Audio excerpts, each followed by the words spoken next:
So yeah, let's get to cleaning. I came down here, it's a Sunday, I figured I'd get these housings cleaned up and get this thing in the tank for the night. And what I really came down here for was to do a little cleaning on this little guy. I decided it's filthy and gross. I'm getting ready to take it all apart. It's a pretty ambitious little project. This is a, what did I say it was, a 1992? Make it all greasy. Probably number 8. I don't think they made 12,000 of them. So number 8 off the line in 92 from Vortec Boats. And it is called a Banshee. Sorry, not Vortec, Vector. I don't even know what I'm working on some days. But I figured I'd knock the grossness off of this thing real quick and then take it apart and see what kind of mess I got myself into on this thing. I am going to split the decks. It's got some pretty good wax as far as the gel coat's concerned. It's got a lot of damage. Obviously the interior and engine cover pads are all destroyed from sitting outside. Took a real wallop against the dock here and here at some point. North Carolina boat. Bottom doesn't look horrible. It's got a hole there. Alright. Well, that's why we clean them up, strip them down, and figure out all the things we have to fix. The good news is it's a 100% composite boat, so there's no wood to rot in it.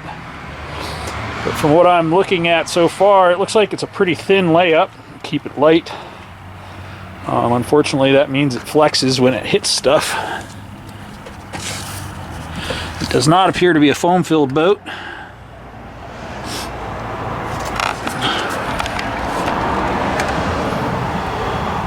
I shouldn't drug down some stuff, but the good news is all the parts are there. I've already found the correct starter that I was looking for,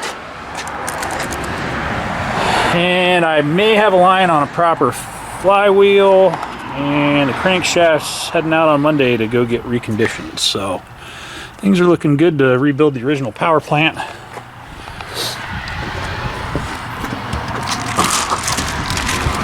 Ugh, it's gross in there. It's not locked up. That's good. There's bearings in this housing, and that's what supports your propeller shaft. It actually feels really good, so that will probably be okay. Got some washers.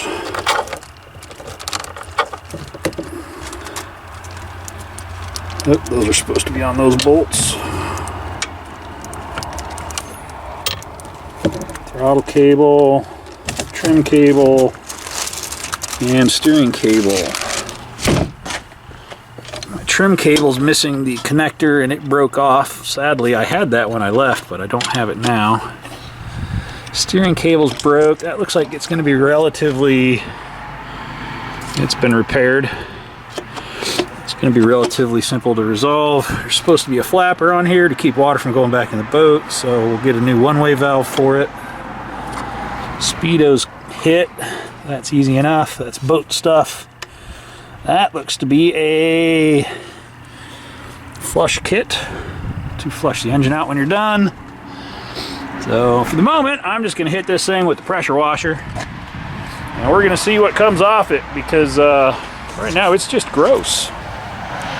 Give me a few minutes. Let me get my pressure washer hooked up, and we'll knock the crud off this thing. Got a repair there.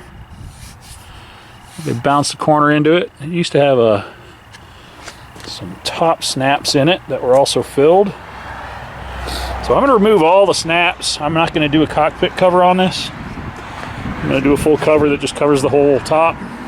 That way it's protected. So I'll remove all of these and fill those, since I'm going to be doing a full top deck sand down and refinish. Won't have any of the stickers. I guess I should probably take some snapshots of those. case the Coast Guard ever asks.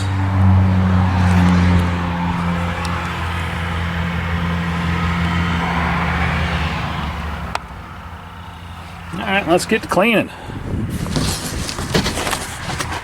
Less talky, more worky. That is a head bolt for like a small box Chevy or something.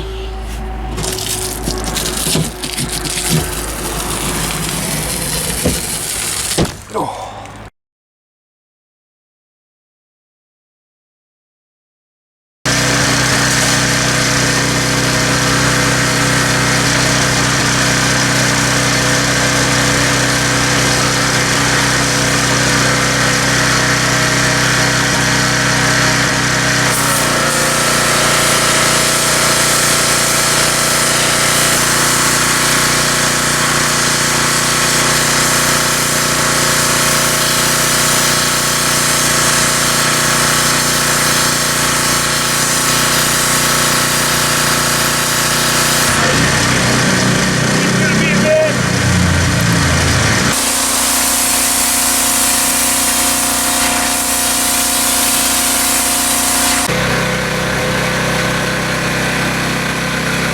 Looking better. Definitely see the growth coming off.